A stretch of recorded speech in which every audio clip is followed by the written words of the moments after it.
So good morning sa mga interesado dyan mag-dropshipping sa Shopee and TikTok. This tutorial is for you. So first is, if gusto niyo po makapag-sell po sa Shopee or sa TikTok, meron tayong ginagamit na software na Payrecon po. So Payrecon po yung software na ginagamit natin. So punta lang kayo sa payrecon.ph. And dyan, gagawa po kayo ng account. Pupunta lang po kayo dito sa baba. Okay. Saan ba yan? Yan. Dito lang. Yan. Gawa lang kayo ng account. Then after po kayo makagawa ng account, i-connect nyo lang po yung store nyo yung new store nyo sa Shopee or TikTok dito. Then send nyo lang po sa amin send nyo lang po sa amin yung email na ginamit nyo dito para mabigyan namin kayo ng access. Once makagawa, yun lang po yung step 1. Gawa po muna kayo ng account. Tapos connect ko yung new store nyo dito. Next step po is ito po. Ayan. Ito po yung web store natin. So, dito pipili kayo ng mga products. Sorry. Dito po, pipili po kayo ng products na ano po gusto nyo ibenta. So, for example, gusto mo tayo ibenta. So, click natin.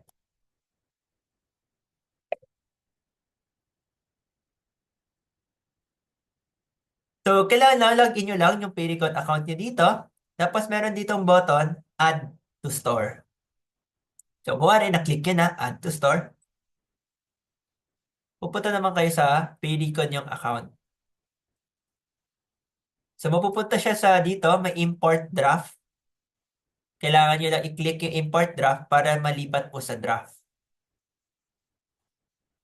So, once naka-draft na po, bago nyo i-publish,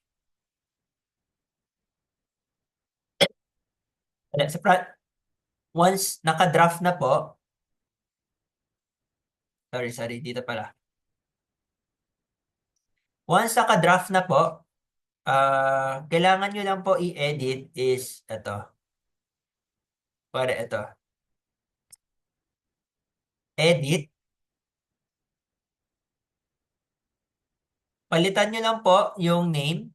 So, kumari, i-optimize nyo lang. Pwede kayo gumamit ng ChatGPT or ano. Palitan nyo lang po yung title. Once papalitan nyo po yung title, kailangan kasi unique po yung title. So, pwede nyo lagyan muna ng pangalan sa likod. Kumari, acronym na TYR or YTX. Depende sa inyo. Para lang po maging distinct.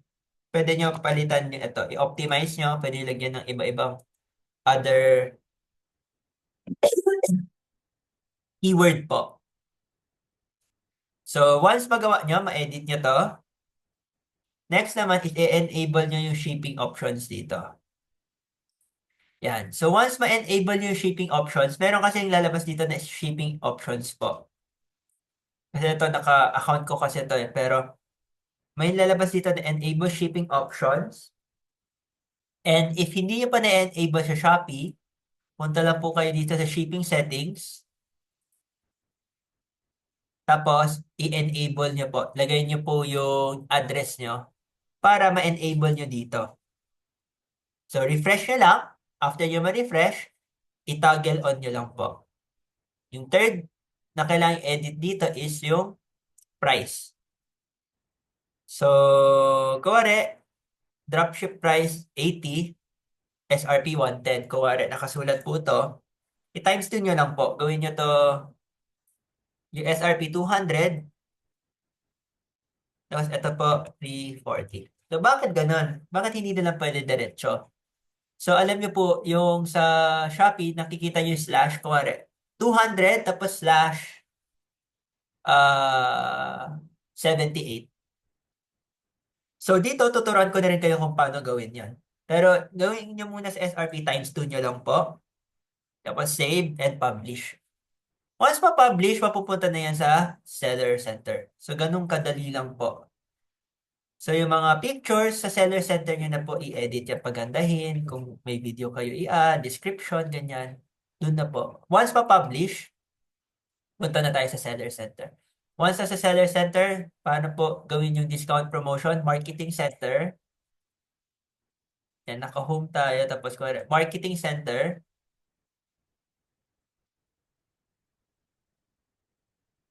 Wait lang pa. Discount. Then, create discount promotion. From here, any name lang naman to. For you lang naman. So, or product one. Tapos, don't forget to set the date hanggang 6 months. Pwede hanggang July 26, kaya para mag-run to for July 26. Then, add lang ng product na ipa-pricing nyo. Kung wala ito. So, ayan. Nakita nyo naka times 2 na siya. So, dyan nyo na i-correct pricing yung SRP kanina na sinasabi ko. Once, okay, confirm lang. Then,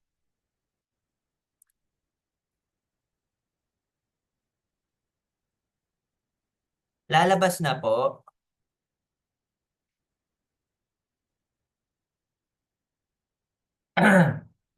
Pakita ko yung sample. Ano yung itsura niya. Once maging okay po.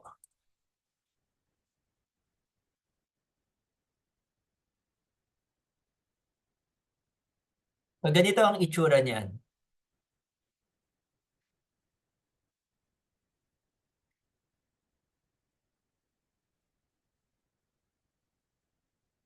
Ayan. So, makita nyo, ito yung slash. So, yung SRP, ito na yun kanina. Sa discount promotion na ginawa natin kanina.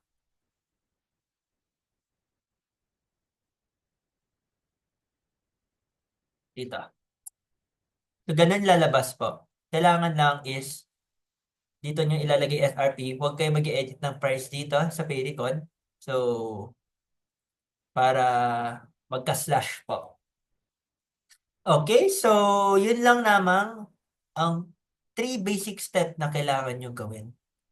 So, recap ko lang, gawa kayo ng account dito sa Payrecon. Once makagawa, connect nyo po yung store nyo. Punta lang kayo sa lower left, user setting, connect sa Shopee, TikTok, new shop nyo, and connect nyo doon. Once ma-connect, bigyan nyo po sa amin yung email address para mabigyan namin kayo ng access sa web store. Once Once na magka-access kayo sa web store, ipili na kayo ng product na gusto nyo. So, pagkapili nyo, i-add nyo lang yan. Tapos dito nyo na i-edit, import to draft.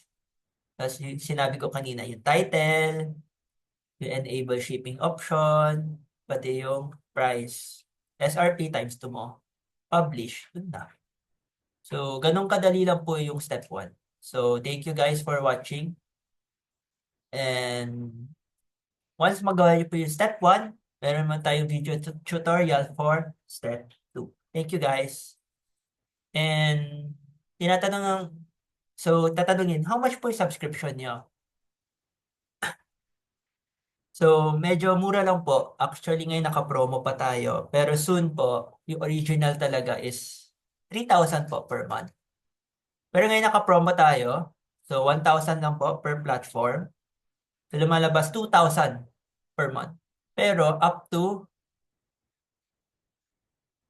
um, up to 400 to 500 SKUs po ang mabebenta nyo. So, ganun karami po. Covered na yon. So, lumalabas 1,000 lang naman per platform. Lumalabas is kasama na dyan yung pag-prepare ng order, sa pag-sort ng order nyo, sa stocks, inventory, warehouse, bubble wrap, manpower, lahat po kasama na po yan. Kailangan nyo lang gawin is i-market. Kami na po bahala sa fulfillment. And maganda po, meron tayo 1 month free trial para matry nyo po yung automated na dropshipping po. So maganda dito is kailangan nyo lang is hindi nyo na kailangan manual import or manual encode. Isang click lang po. One click, instantly po, malilipat na yan. Ganun kadali lang. So, yeah. So if may questions lang kayo, raise nyo lang po sa amin. Thank you.